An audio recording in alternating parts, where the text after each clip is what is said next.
in a comedy setting.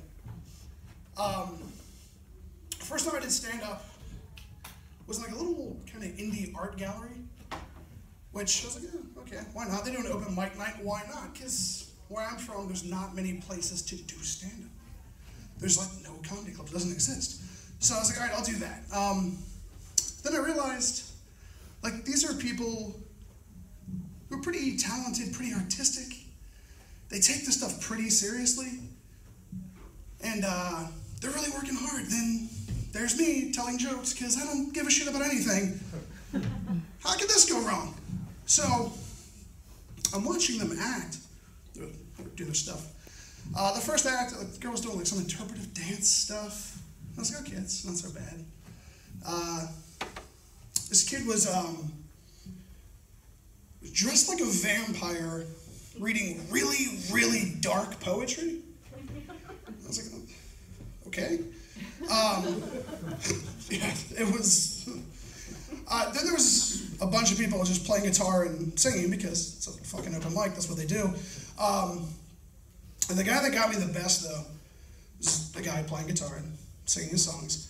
His songs were super critical of the government, which was fun considering he looked just like Saddam Hussein. And like, I don't mean that because he was Middle Eastern, because that would be racist of me to say, and kind of shitty, plus he wasn't.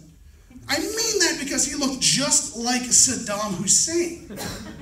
Like, and I'm not talking about height of the power, sweet-ass mustache, dressed like a general Saddam Hussein.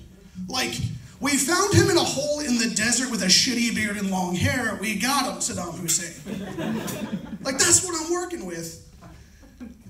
And I find this hilarious. Because, you know, it's a guy who looks like Saddam Hussein singing songs about the government. But apparently I was the only one who did. But while he's performing, I just keep laughing. And I'm trying not to because it's kind of, you know, it's mean. But I found it hilarious. So people start looking at me, they're giving me like the stink eye, and I feel kind of bad. But I'm trying to keep it down, I really can't. And I start thinking, I'm like, wait a second. I think this is funny. They might think it's funny too if I tell them why I think it's funny. Getting there. So I go up. Just at first I go, hey, tonight's been great. Everybody's done a good job.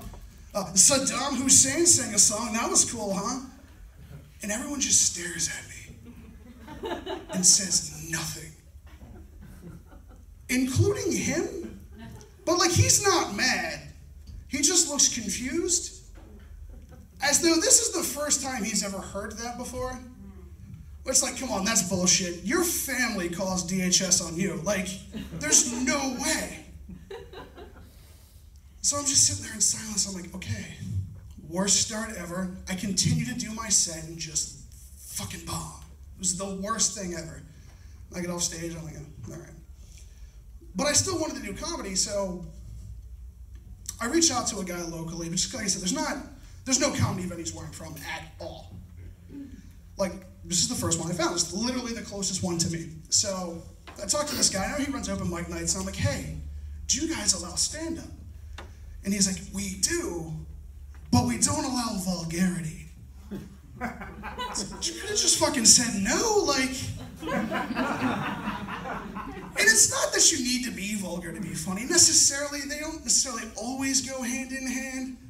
Like, I know some knock-knock jokes that are not really dick jokes, but. So, I'm like, okay. I start thinking to myself, I'm like, can I be funny without being vulgar? And the little voice in the back of my head goes, no! Of course you can't fucking be funny without being vulgar. Like, what the fuck are you talking about, you jackass? Yeah. So another little voice in the back of my head, because there's so many of them, it's like, hey, don't worry about that guy. That guy's just an idiot. Don't listen to him. I'm like, all right. Fair enough, so I'll continue on. And I think that's really the biggest problem with life for a lot of people is you got that loud, fucking obnoxious idiot in the back of your head. And a lot of times, you can control it. Not a big deal. A lot of people can. It comes out every once in a while, but it's okay. But every once once in a while you get that problem where he's the one driving. Like, that's the one who's constantly in control, and then crazy shit happens. Like, you tell jokes at an art gallery. Or you run for president. I don't know. Take your pick. All right, guys, thanks. That's how I'm going to make sure